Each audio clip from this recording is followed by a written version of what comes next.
Welcome back to the channel, YouTube. We're going to go back down to Aaron's. His Tater that we bought, there were some little issues with it. It kind of jumped time, as you all probably seen in the video where we went and got it. I think Aaron's got it back in time, but I think someone has eventually, previously actually beat the arms, and they've got the arms out of whack. So what we're going to do, we're going to take my truck down with my torches, and we're going to see if we can get them kind of warm and see if we can bend them back. And he's also going to talk about building a weight bracket on his Valtra. So we'll see what we can build. It's got one on it, but he bought some case weights, and we're going to see how we can adapt it to that. Oh yeah, I also want to give a shout out to some of my buddies. Some of my buddies got some clothes, gave to him some fire resistant stuff, and this shirt was too small for my buddy, so he's like, hey, you want it? I said, sure, I don't care. So he gave me this shirt and some coveralls that's fire resistant, so thanks, you know who you are. I also had this patch that I bought at the flea market probably 3 or 4 years ago, and my aunt likes to sew, so I asked her to sew it on. But since we're going to be running the torches and stuff, I thought I'd at least throw this on in case something hits, so that way, you know, we don't cause no fires on my shirt.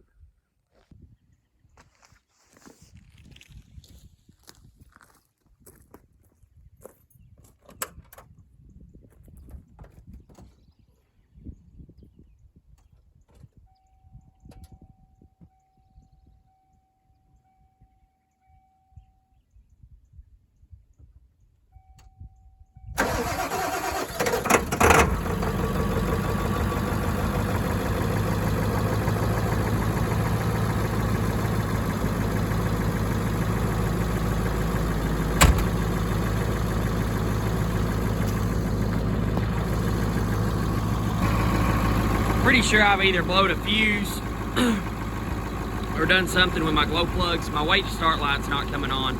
And from what I've read, sometimes it's like number 30 fuse or something like that that's blown. So I need to get into that. But it starts okay. All right, so we're gonna take my sledge, my big ball peen, big pair of pliers, gloves.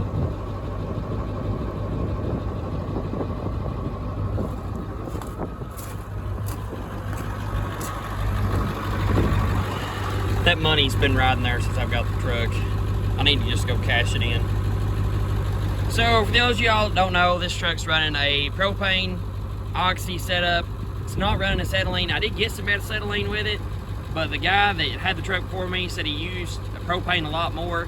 He said that it worked okay cutting, but just for heating stuff up, he said it doesn't leave black soot like acetylene, and it's cheaper. So I've got a bottle of acetylene, but I want to use this propane for a while and see how it works. So far, it's doing everything that I need it to. So the truck's 5-speed truck, 4-wheel drive. There's the mileage on it. 235, 637. Yeah, I know I need me some fuel. I think it'll be all right down there and back though. Power window truck that actually still works. There ain't no other sound like this right here.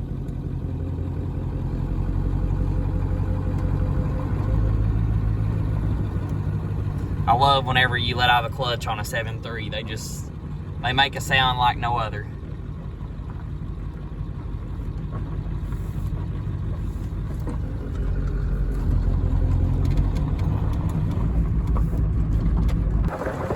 Let me know how your all's hayfield's doing. That's kind of what mine looks like. Of course, my swag's gonna have water and be wet in it, but I don't think I'm gonna fertilize this spring. I think I'm gonna wait and fertilize for a good second cut. But let me know in the comments below how your all's hay crop's doing so far.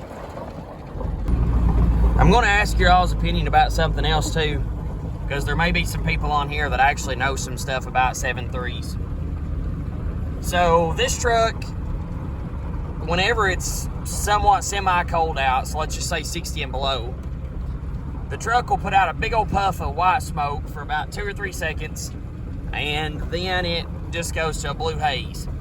And it'll stay blue until I drive maybe 10-15 minutes, and then it goes away. I've heard some different opinions. Different people say some different things. I haven't even looked at the O-rings yet on this truck, the injector O-rings, and I haven't even looked at the fuel filter yet. I'm trying to figure out what I want to do with the truck before I start driving it a ton.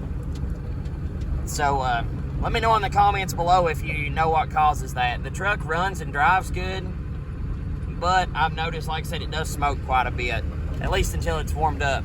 I didn't know if that's just a normal 7.3 thing. I can't tell you if it's ever been into before with this many miles on it, so let me know maybe where I need to start or what I need to focus on.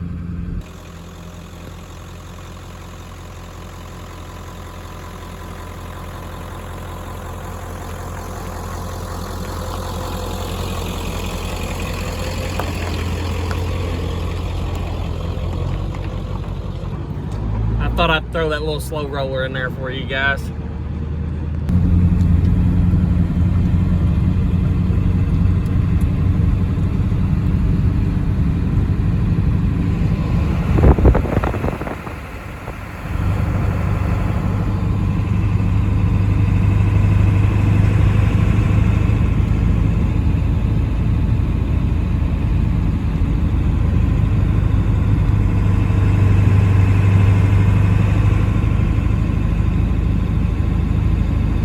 Man, ain't nothing sound like a 7.3.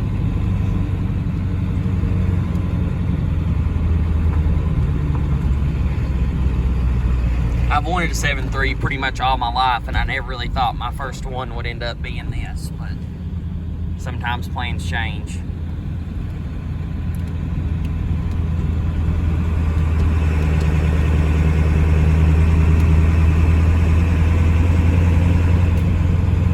If there's any young person watching, like I said, when I was 13, 14, a 7.3 was like all I thought about.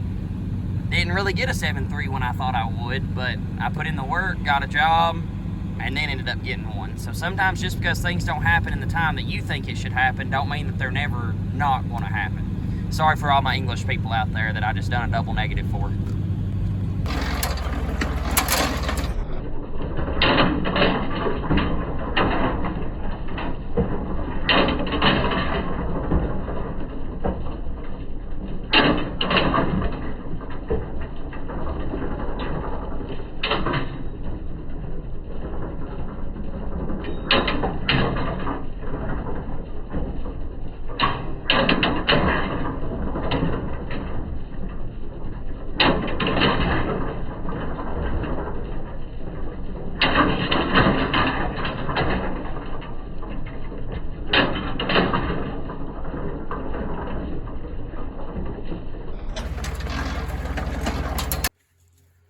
All right, so what we're gonna do, we're taking these off one by one, and he's got a press for putting them in, and we're gonna see if we can press them before we try anything else. We're gonna try to make sure that every one of them hit evenly. So no sooner than we put this together, it skip time again. So we're gonna have to drop that wheel, and what we're gonna do, we're gonna heat her up a little here. We got our torch running. This torch has got quick couplers on it. I really like the quick couplers. Like I said, I've not fooled much with torches, but I like them. We're trying to heat this piece up here. Hopefully when we get it hot, it'll just expand, and we can just kind of beat it off of it.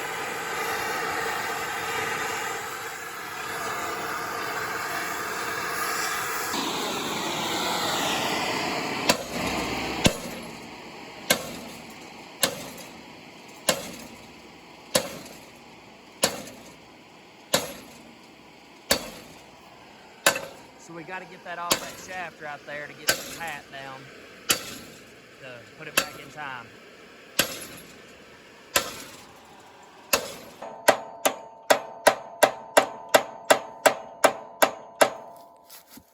Now, come on. All right, it's moving.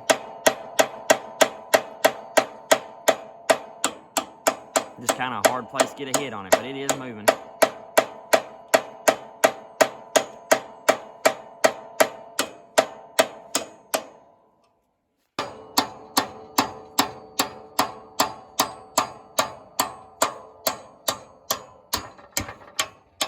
There we go. Here's kind of a view of it dropped. Looks like it just rides off that one gear right there on the left of the screen. Can't see no obvious gear damage unless we need to spin it around a little more and look at it.